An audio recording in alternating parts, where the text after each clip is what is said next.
Здравейте, колеги! Днес искам да ви представя външен модул за MicroInvest Cloud Pro, който се казва Менеджер за връщане от консигнация.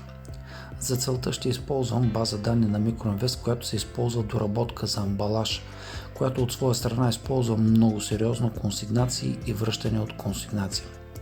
Както знаете, обработката на голям брой върнати консигнации в MicroInvest не е от най-лесните, което наложи необходимостта от разработка на този модул. Той предлага сериозни оптимизации и значително намаля времето за връщане на голям брой консигнации. Нека да го демонстрирам.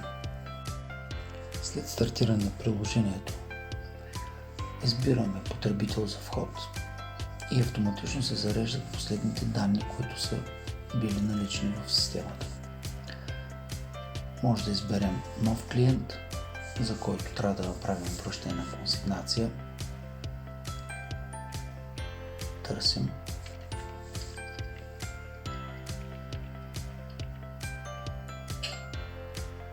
Избираме и се зареждат абсолютно всички консигнации, които имат количества невърнати.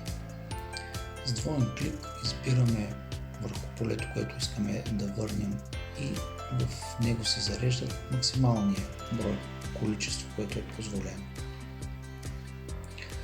Но по-интересното е нещо друго.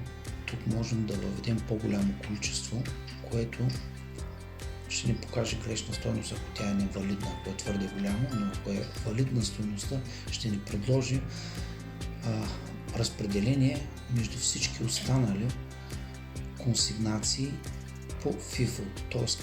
от най-старата към най-новата. Така ще се попълнят всичките 120 броя към определените консигнации.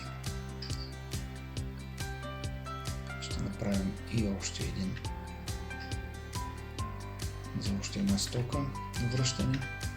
Тук можем да направим същото с оптимизацията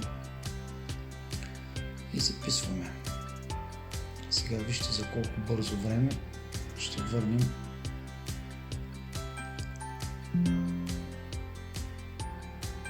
много консигнации наведнъж.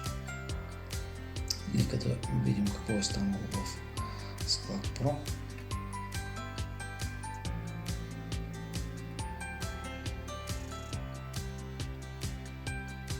Ето, на Crest 3 този партньор. Вижте колко много документа се създадоха само с няколко клика. Още нещо интересно и ефективно е търсачката, която съдържа само стоките, които имат активно количество, т.е. невърнато към някоя от консигнациите. При избиране на някоя стока ще намерим точно в кои консигнации тя се съдържа. Има количества, които не са върнати.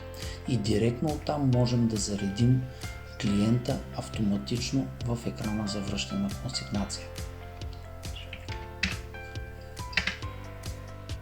С това приключвам демонстрацията на модула. Ако ви е харесал, може да се свържете с мен.